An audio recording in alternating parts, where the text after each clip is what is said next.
What we're seeing right now in this day, I believe God pulling us ahead into greater and greater affirmation and acceptance of our gay brothers and sisters and pastors and friends and neighbors and coworkers. And we're realizing that God made some of us one way and some of us another. And it can be a beautiful thing.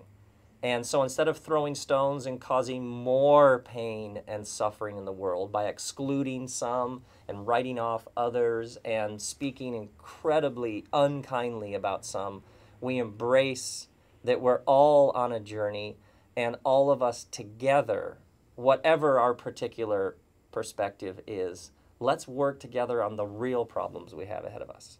A lot of people, when they say by God ahead, do you mean like same-sex marriage? And yes. And we live in a world where we have friends, neighbors, brothers, sisters, aunts, uncles, people we've journeyed with for years who are gay.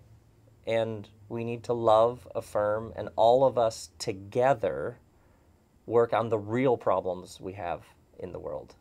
And I think that's one of the things you're seeing right now is you are seeing God pulling us all forward into a greater realization that we need more love.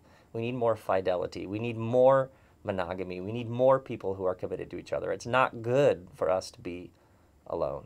So this is a huge moment when I think lots of us are realizing the old way of seeing things doesn't work. It causes so much pain and heartache, and God's inviting us to see things in new ways. And we need to say yes, and then we need to step into the future together.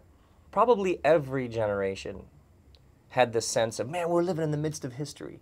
What's interesting about this, and if you look through history, generally great new technological breakthroughs caused a ripple effect across culture. So technology seems to spur all sorts of social, economic, cultural, and religious effects. And I think what has happened with the internet, and lots of people are saying this, is simply you cannot live in your own tribal bubble anymore. You cannot stay cocooned off from how the world actually is. And what happens when you are all suddenly exposed to thousands of different viewpoints is it can call your own into question, and it can have this refining fire sort of dimension to it when you realize, wow, I've been living with a bunch of views and perspectives that don't actually work and don't actually bring life. So I need to be honest about that. And that can be painful, but it's also liberating, and it's where the life is.